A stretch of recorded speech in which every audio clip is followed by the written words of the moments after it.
اعوذ باللہ من الشیطان الرجیم بسم اللہ الرحمن الرحیم۔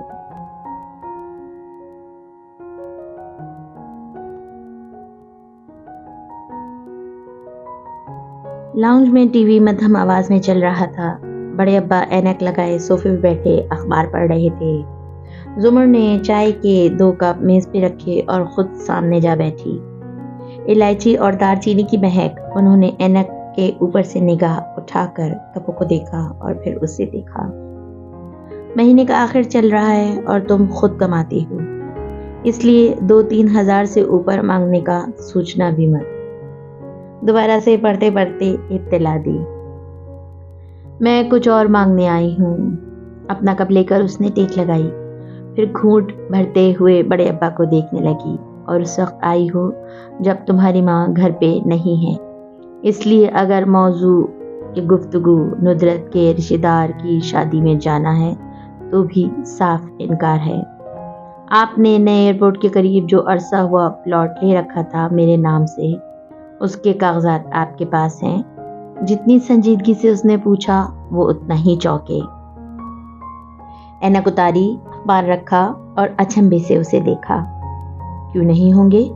وہ پلاٹ میری ساری زندگی کی کمائی ہے۔ تمہارے اور زلفی کے نام جو تھوڑا بہت جڑا تھا، اس میں سے زلفی نے اپنا حصہ نوکری کے دوران ہی لیا تھا۔ کاروبار میں بھی لگایا اس نے، مگر کاروبار میں تو پیشانی کا لکھا چلتا ہے، اس کا پیسہ کم ہوا بڑھا نہیں۔ تمہارے حصے سے یہ پلاٹ میں نے ان وقتوں میں خریدا تھا اور اب وہ اچھا خاصا مہنگا ہو چکا ہے۔ اس کو بیچ کر میں تمہاری شادی کروں گا اور بہت دھوم دھام سے کروں گا۔ مگر فی الحال تو میرا شادی کا کوئی سلسلہ نہیں چل رہا، مگر جلد چلے گا۔ کچھ عرصہ تمہاری پڑھائی ہے، کچھ اس کم عمر میں ٹوٹی منگنے کے باعث ہم زیادہ ہی پروٹیکٹیو ہو گئے تھے، ورنہ تمہاری شادی میں کر بھی چکا ہوتا۔ اب بھی رشتے دیکھ رہا ہوں، مگر زمر تم بے وجہ ایسے ذکر نہیں چھیڑا کرتی تو؟ سوالیہ ابرو اٹھائی۔ زمر چند لمحے بالکل خاموشی سے ان کو دیکھتی رہی۔ خاموشی دنیا کا سب سے بڑا اقرار، سب سے بڑی سزا۔ ابا، سعدی کو اسکالرشپ نہیں ملا۔ وہ بالکل چپ ہو گئے، آنکھوں میں رنج و ملال ابھرا۔ انا للہ، مگر شاید کسی اور جگہ سے۔ اب وقت نہیں ہے، وہ نہیں پڑھنے جا سکتا، ماں سوائے اس کے۔ وہ رکی، ایک وقفہ دیا، مگر ابا کی آنکھوں سے نگاہ نہیں ہٹائی کہ ہم اس کی فیس بھر دیں۔ مگر ہم اتنی مہنگی یونیورسٹی افورڈ نہیں۔ الفاظ لمحوں میں ٹوٹ گئے۔ وہ ایک دم شوق سے اس کو دیکھنے لگے۔ 1 منٹ، تم کہہ رہی ہو کہ؟ میں بالکل یہی کہہ رہی ہوں، ہم وہ پلاٹ بیچ دیتے ہیں۔ ہرگز نہیں، شوق کی جگہ غصے نے لے لی۔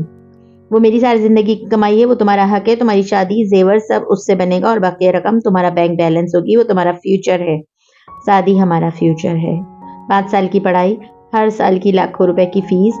نہیں زمر، میں یہ نہیں کر سکتا۔ یعنی آپ کو سعدی سے بالکل محبت نہیں؟ مجھے ایموشنل بلیک میل مت کرو، یہ حربے مجھ پہ اثر نہیں کرتی۔ وہ تلخی سے اس کی بات کاٹ کر بولے، مجھے وہ بہت پیارا ہے، اصل سے سود زیادہ پیارا ہوتا ہے، مگر مجھے حنین اور اسامہ بھی پیارے ہیں، اور سب سے بڑھ کر مجھے تم پیاری ہو۔ میں ندرت کے گھر کے آدھے سے زیادہ خرچے اٹھاتا رہا ہوں، کل کو حنین بھی بڑی ہوگی، پھر تمہاری شادی جس وجہ سے ایک دفعہ ٹوٹی وہ دوبارہ نہیں دہرا سکتا میں۔ میری فکر مت کریں۔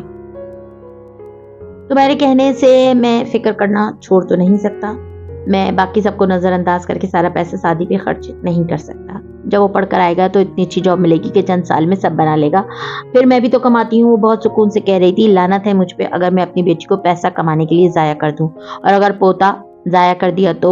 وہ لمحے بھر کو چپ ہوئے، مگر دلال ختم نہیں ہوئے تھے۔ وہ پاکستان میں بھی تو پڑھ سکتا ہے۔ زمر بہت بیزار ہوئی۔ ابا، یہ بات مت کیجیے گا دوبارہ۔ کسی لوکل یونیورسٹی اور یونیورسٹی آف لیڈ سے پڑھنے میں کتنا فرق ہے ہم دونوں جانتے ہیں۔ وہ پیسہ ہماری سیکیورٹی ہے سعدی، ہماری سیکیورٹی ہے۔ بڑے ابا نے جھنجھلاہٹ سے اسے دیکھا، اب کہ ان کی آنکھوں میں گہرا نہیں تھا۔ زبر مت کرو اپنے ساتھ ایسا، وہ پیسہ تمہارا حق ہے۔ میں تمہاری خوشیوں کا راستہ خراب کر کے شادی کا کیریئر نہیں بنا سکتا۔ دولت کسی شادی کی ضمانت ہوتی تو سب سے زیادہ خوش بادشاہوں کی بیٹیاں ہوتی، اور پتہ ہے ابا، سب سے زیادہ ناخوش شہزادیاں ہی رہتی ہیں۔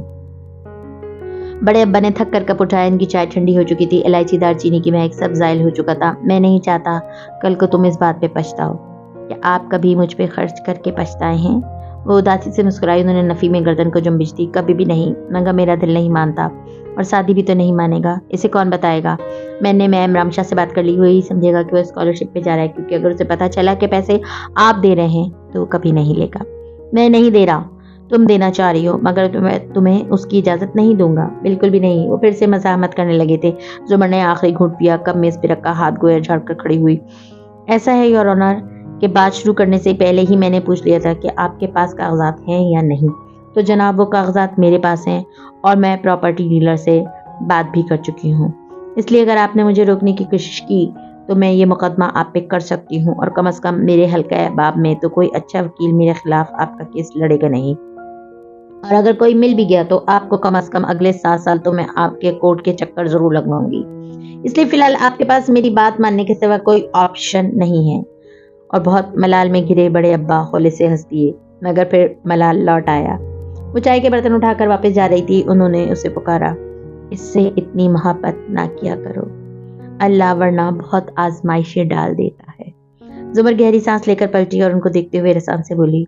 عمر بن خطاب نے فرمایا، محبت پہ انسان کا اختیار نہیں ہوتا. یہ میرے بس میں نہیں ہے ابا. وہ آزردگی سے مسکرا کر کہتی وہاں سے چلی گئی. وہ فکر مند اور پریشان بیٹھے رہ گئے. ان کو آج احساس ہو رہا تھا کہ اس کی شادی میں غیر ضروری دیر کر کے انہوں نے غلطی کر دی. ان کو ایسے نہیں کرنا چاہیے تھا.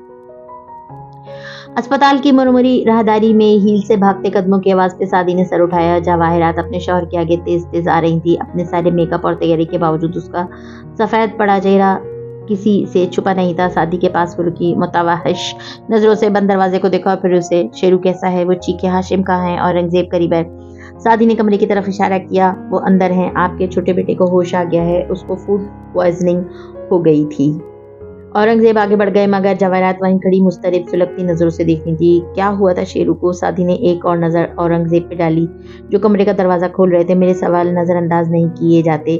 جو بھی نام ہے تمہارا. وہ دبی دبی سے بول رہی تھی. میں اپنا اکیلا گھر تمہارے اوپر چھوڑ کر گئی تھی. اگر میرے بیٹے کا اس حالت کے ذمہ دار تم ہو تو تم بھگتو گے. مسز کاردار، آپ کے اگلے گھر کے 2.5 درجن ملازمین اس بات کے گواہ ہیں کہ آپ کے بیٹی کی طبیعت خراب تھی اور میں اسے صرف اسپتال لانے کا قصوروار ہوں. وہ شام میں اسے ملنے والے لڑکے سے زیادہ سنجیدہ اور سمجھدار لگ رہا تھا، مگر جواہرات کے تنے تاثرات خنوز ویسے ہی تھے. کسی چیز سے فوڈ پوائزننگ ہوئی ہے اسے. وہ مشتبہ غصے بھری نظروں سے اسے دیکھتے ہوئے پھر سے گھبرائی. اس نے دوپہر کو وہی کھایا ہے جو ہم سب نے کھایا تھا. اسے فوڈ پوائزننگ نہیں ہوئی. جواہرات کی آنکھیں تحیر سے پھیلی. کیا مطلب؟ تم نے بھی کہا. میں نے یہ چاہتا تھا کہ کاردار صاحب کو یہ بات اس سے پہلی دفعہ ملنے سے پہلے پتہ چلے. جیب سے ایک پیکٹ نکال کر اس کے سامنے کیا. یہ ڈرگز مجھے اس کے پاس سے ملی تھی اور خالی سگریٹ بھی. آپ کے بیٹے نے منشیات کی اوور ڈوز لے لی تھی جس کی وجہ سے جان بھی جا سکتی تھی. جواہرات کی حالت یوں ہو گئی جیسے سانپ نے ڈنگ مار دیا. اور سفید چہرے اور پھٹی پھٹی نگاہوں نے اس نے سعدی کے چہرے سے ہاتھ میں پکڑ پیکٹ تک کا سفر کیا. تو تم یہ کہہ رہے ہو میرا بیٹا ایڈکٹ ہے؟ صرف میں نہیں، ڈاکٹر نے بھی یہی بتایا ہے. یقیناً وہ کچھ عرصے سے ڈرگز لے رہا تھا. جواہرات نے بولنے کی کوشش کی مگر سارے الفاظ حلق میں کانٹے بن کر اٹک گئے. اس کے اندر کا باہر زخمی ہو گیا. آنکھوں میں نمی اتری مگر وہ بے چینی سے نفی میں سر ہلا رہی تھی. میرا بیٹا وہ 24 گھنٹے میرے سامنے رہتا ہے. مجھے کبھی کیوں نہیں لگا کہ وہ ڈرگز لیتا ہے. آج کل کے لڑکوں کو پتا ہوتا ہے کہ انہیں کتنی مقدار لینی ہے اور بہت مہارت سے وہ یہ فن سیکھ جاتے ہیں کہ ان لوگوں کے درمیان ہوتے ہوئے بھی خود کو نارمل کیسے ظاہر کرنا ہے. اور پھر ساتھ بیٹھے شخص کو علم بھی نہیں ہو سکتا کہ لڑکا منشیات کے زیر اثر بیٹھا ہے. یہی ڈاکٹرز نے کہا ہے. جواہرات نے ہلکا سا اس بات میں سر ہلایا. تنے تاثرات ڈھیلے پڑ گئے. کندھے بھی ڈھلک چکے تھے. مگر وہ زندہ ہے مسز کاردار، اور زندگی سے اہم کوئی نعمت نہیں تھی. اس کو محبت سے سمجھائیے گا، وہ پلٹ آئے گا. آپ نے سنا تو ہوگا کہ محبت فاتح عالم. مجھے گھر جانا ہے، چلتا ہوں. وہ کہہ کر مڑنے لگا تو جواہرات تیزی سے اس کی طرف گھومی. کیا تم اس سے ملو گی نہیں؟ اس کی فیملی اس کے پاس ہے اور میری فیملی میرا انتظار کر رہی ہوگی. وہ ذرا سا مسکرا کر کہتا پلٹ گیا. جواہرات یک ٹک اسے دور جاتے دیکھتی رہیں. جب وہ نظروں سے غائب ہو گیا تو وہ تیزی سے پرائیویٹ روم کے دروازے کے اندر چلی گئیں. شام کا آسمان ہلکا سرمئی تھا. سورج نے بادلوں کے نارنجی کناروں کو دہکا رکھا تھا اور لائبریری کی کھڑکی اس منظر کو واضح دکھائی دے رہی تھی.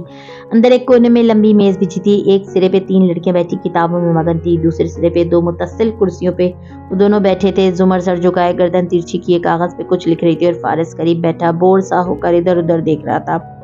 چلیں یہ ٹاپک تو ختم ہوا, سب کلیئر تھا نا. آخری لفظ لکھ کر صفحہ اس کے سامنے کرتے زمر نے سر اٹھایا. ادھر فارس نے فوراً سنجیدہ اور سیدھے ہوتے بہت توجہ سے اس کاغذ کو پڑھا. جی بالکل, اوکے اب آگے چلتے ہیں. وہ نوٹس کے صفحے پلٹ کر آگے موضوع پہ آئے اور پھر قلم والے ہاتھ کو عادتاً ہلاتی روانی سے سمجھانے لگی. فارس نوٹس کو دیکھتا, ذرا دیر بعد سر اسبات میں ہلا دیتا. براہ راست کے چہرے پہ صرف ایک بار نگاہ ڈال سکا, پھر سر جھکا لیا. زمر کا فون بجا تو وہ رکی, نمبر دیکھا اور موبائل کان سے لگایا. جی سر, میں نے ہی وہ شیٹ آپ کو بھجوائی تھی. وہ رک کر سننے لگی. جی بالکل, میں نے تمام اسٹوڈنٹس کی حاضری درج کی ہے سوائے حبیبہ وقار کے. میں نے دانستہ طور پہ اس کا خانہ خالی چھوڑا ہے.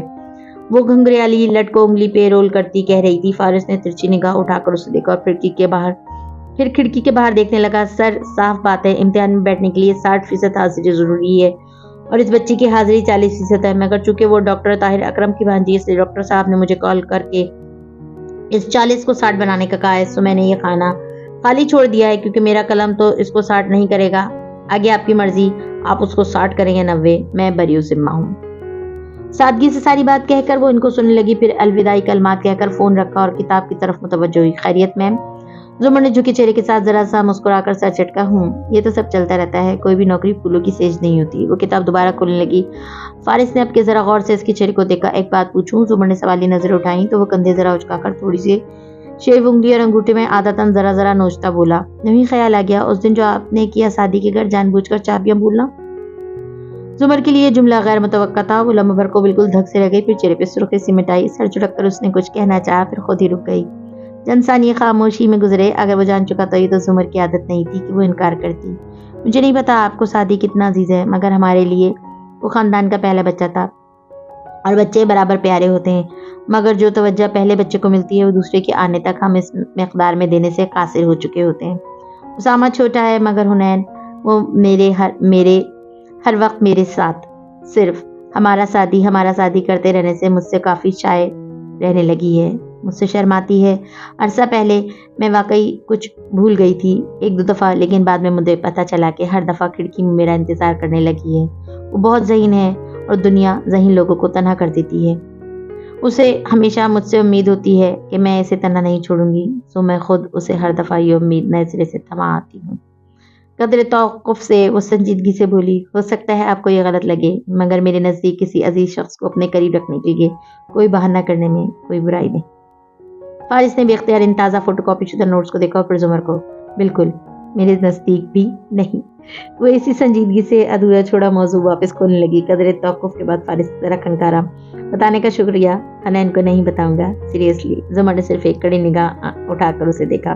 مجھے اس بات کی بالکل فکر نہیں, کیونکہ اتنا تو آپ کو پتا ہے کہ میرا اعتبار توڑ کر آپ کبھی بھی بچ نہیں سکتی. پھر نوٹس اس کے سامنے رکھے اور سلسلہ کلام وہیں سے جوڑ لیا جہاں سے توڑا تھا. فارس اپنے چہرے پہ زمانے بھر کی بوریت سجائے خاموشی سے سنتا رہا. مسز رمشا کے آفس میں ایک دفعہ پھر چائے کے 2 کپ میز کے مخالف کناروں پہ رکھے تھے. اس دفعہ سادی کی طرف والا کپ آدھا خالی تھا اور مسز رمشا کا انچ ہوا. وہ ساری بات سادی کو بتا کر اب بالکل خاموشی سے اس کا رد عمل دیکھ رہی تھی. وہ ابھی سمجھنے کی کوشش کر رہا تھا. آپ یہ کہہ رہی ہیں کہ میم آپ نے میرے ڈاکومنٹس ایک پرائیویٹ اسپانسر کو بھجوائے ہیں اور انہوں نے مجھے اسپانسر کرنے کی حامی بھر لی ہے اور وہ ہر سال میری فیس جمع کرواتے رہیں گے. وہ واقعی بے یقین تھا. فیس جمع اخراجات جتنی رقم دے رہے تھے وہی رقم وہ دیں گے. Thank you. مجھے نہیں پتا تھا مجھے کیا کہنا چاہیے. وہ خوش تھا اور خوشی اتنی تھی کہ اس میں ٹھیک سے کوئی تاثر بھی نہیں دے پا رہا تھا. مگر وہ ہیں کون؟ میڈم نے خاموشی سے سامنے رکھے ڈیکور باسکٹ میں سے ایک کرسٹل بال نکالی اور اسے انگلیوں میں گھماتے ہوئے نظریں سادی کے چہرے سے ہٹائے بنا بولی. ہے کوئی جس کا دل بہت امیر ہے اور آپ پہ خرچ کرنے کو پیسہ بھی بہت ہے. پھر ذرا سنبھل کر کوئی ہوئی. ایک چیریٹی بزنس مین ہے, بہت سے ریسٹورینٹ کو پرائیویٹ طور پہ اسپانسر کرتے ہیں. آپ کے کافی ان کو اچھے لگے اور سب سے اچھی بات یہ لگی کہ آپ نے ترجیحات میں اپنے خاندان کو پہلے نمبر پہ رکھا. جی مگر کیا میں ان کے بارے میں کچھ جان سکتا ہوں؟ مطلب اگر میں ان سے ملنا چاہوں تو؟ کرسٹل بال گھماتے ان کے ہاتھ رکے. وہ نفی میں سر ہلاتی پیچھے ہو کر بیٹھی. بالکل بھی نہیں سادی, میرے کچھ اصول ہیں. میں اسپانسر کی کوئی تفصیل آپ کو فراہم نہیں کر سکتی. اگر میں اصرار کروں تو بھی نہیں. میں صرف ان کا شکریہ, کچھ سوالوں کے جواب جاننا ضروری نہیں ہوتا. میں آپ کا شکریہ پہنچا دوں گی ان تک. اچھا. وہ اداس ہوا. آپ میری زمر پپو کو جانتی ہیں نا؟ آپ نے ان کو بتایا ہے سب؟ ذرا پرجوش ہو کر وہ آگے ہوا. میڈم نے جواب دینے سے پہلے بہت دیر تک اس کا تمتماتا چہرہ دیکھا. کیا آپ چاہتے ہیں